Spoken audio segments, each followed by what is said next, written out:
দেড় দশকের বেশি সময়ের দুঃশাসনে দলীয় প্রতীক ও ব্যক্তিত্বের নামকরণের মাধ্যমে দেশে এক প্রকার আওয়ামীকরণ চলে, যা থেকে বাদ যায়নি সরকারি প্রতিষ্ঠানও। জনগণের কাছে আওয়ামী লীগের দলীয় প্রতীক নৌকা হয়ে ওঠে এক স্বৈরাচারী প্রতীক। এবার বাংলাদেশ কারা অধিদপ্তর তাদের লোগোতে পরিবর্তন এনে বাদ দিয়েছে সেই নৌকা প্রতীক। আরো বিস্তারিত জানাচ্ছেন ইমতিয়াজ আলম।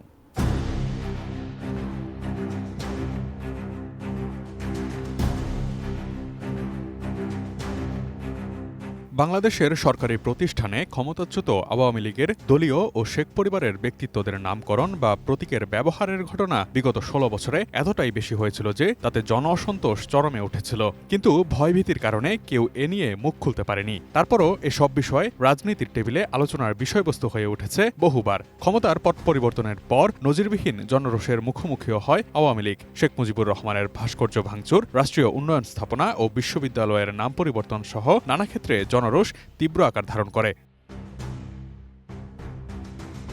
সঠিক প্যাড আর সঠিক তথ্য দিয়ে এসব সামলে নিব এক হয়ে মোনালিসা স্যানিটারি ন্যাপকিন। তবে বাংলাদেশ পুলিশ বাহিনীকে সরকার দলীয় বাহিনীতে পরিণত করে পুলিশকে জাতির মুখোমুখি দাঁড় করিয়ে দেয় পতিত সরকার। সরকার অনুগত বাহিনীতে পরিণত করার সূক্ষ্ম দূরভিসন্ধির পাশাপাশি পুলিশের লোগো পরিবর্তন করে তাতে আওয়ামী লীগের দলীয় প্রতীক নৌকা যুক্ত করা হয়। এ নিয়ে বিভিন্ন মহলে ছিল বেশ সমালোচনা। বাংলাদেশ কারা অধিদপ্তরের লোগো ও কারা পুলিশের ইউনিফর্মেও যুক্ত করা হয় নৌকা প্রতীক।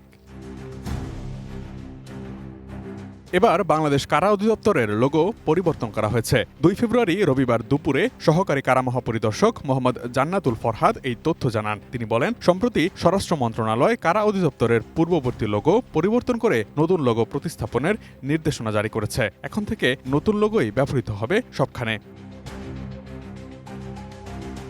পুরাতন লোগোতে দেখা যায় উপরে শাপলা এবং দুই পাশে পাট পাতা, মাঝখানে পালতোলা নৌকা এবং নিচে বিডিজে লেখা।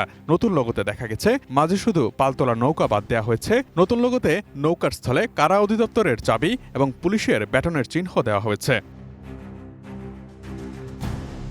প্রসঙ্গত, বাংলাদেশ পুলিশ, র্যাব ও আনসার বাহিনীকে বিগত সরকার তার নিজের প্রয়োজনে ব্যবহার করে বেশ বিতর্কের জন্ম দিয়েছে। তাই সম্প্রতি বাহিনীগুলোর সংস্কারের অংশ হিসেবে পরিবর্তন আনা হয়েছে তাদের ইউনিফর্মেও। Imtiaz Alam, desk report, ATN news.